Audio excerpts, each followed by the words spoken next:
Alright guys, it's gonna be part 2. I shut the camera off. I forgot to pause. I just shut it off. So you can see he's got the rotor on now and the caliper, all the brackets. Now he already had mocked up everything before, so he knew what shims to use. Shims are just little thin washers. But basically on the back you shim the caliper, right Tommy?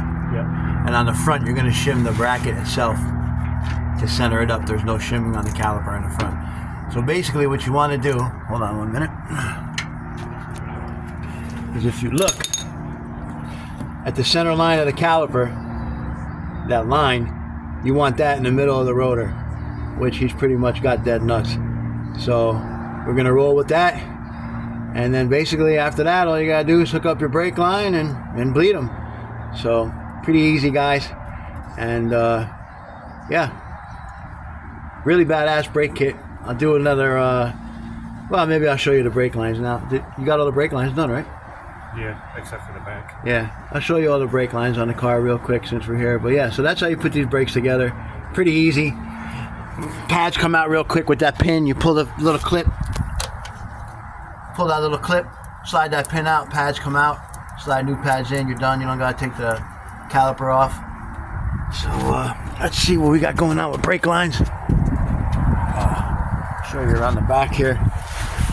So I think if I can get in there enough, you see, you can kind of see them, but you can see you got the brake lines bent real nice, using all the factory clips up to the, there's a brake hose for the rear brakes. Just got to tie it in. Let me see if I get to the front.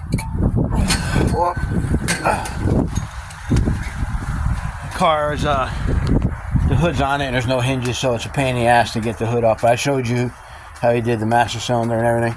See if we can get a peek at the front brakes and go from there.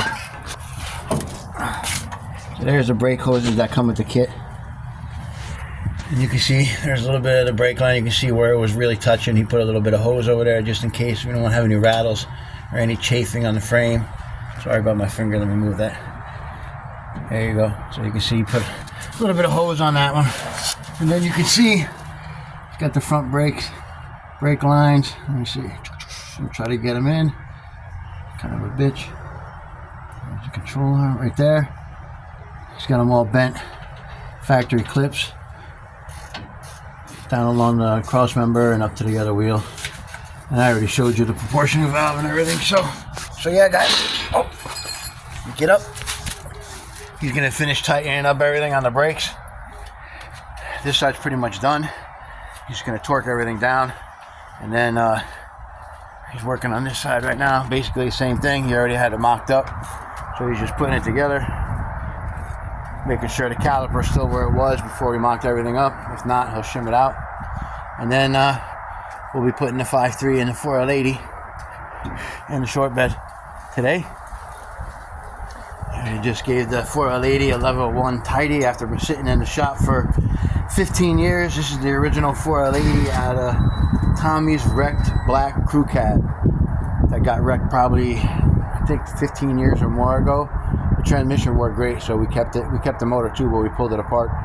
But the tranny worked great, so I'm going to use this tranny behind the LS. The only difference is it doesn't have the top bolt hole, and you won't be able to bolt up one of the side bolts, but it uses 5, and 5 didn't hold it, 6 never would have.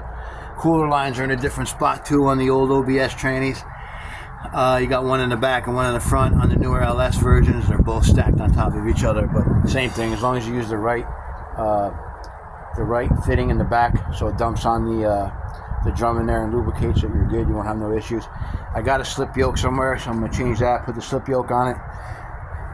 Once it's in the truck and at my house, I'll do all that. And here comes Wade with my 6.0 intake and my drive-by cable throttle body for the 5.3. So we'll do a little video on this once we get the motor in.